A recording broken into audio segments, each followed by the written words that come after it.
বান্দার হক যদি কেউ নষ্ট করে তাহলে বান্দা মাফ না করলে আল্লাহ মাফ করে না। আর এটা বান্দার হক, অর্থাৎ তার এটা প্রাপ্য মা বাবার কাছে।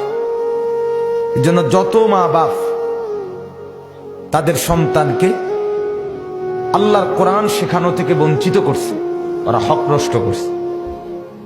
এবং নিশ্চিত কোনো সন্দেহ নেই হাসরের ময়দানে তারা আল্লাহ তাআলার কাছে এই হক নষ্টের কারণে জবাবদিহি করতে হবে, জবাবদিহি করতে হবে। সন্তান প্রশ্ন করবে আল্লাহকে, রব্বুল আলামিন আপনি আমার মাকে বাপকে বলেন। এখন জবাব দিতে বলেন 6 বছর বয়সে, 7 বছর বয়সে আমি কি অন্যায় করেছিলাম যে কারণে আমার মা বাপ আমাকে কোরআন পড়ানো থেকে বঞ্চিত করছে কেন?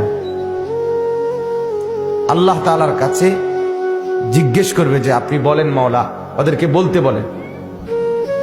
এখন বলেন তো কোন মা বাপ যারা তাদের বাচ্চাকে ছোটবেলায় কোরআন শিখায় না, দিন শিখায় না, মাদ্রাসায় পড়ায় নাই, ওনারা কি জবাব দিবে?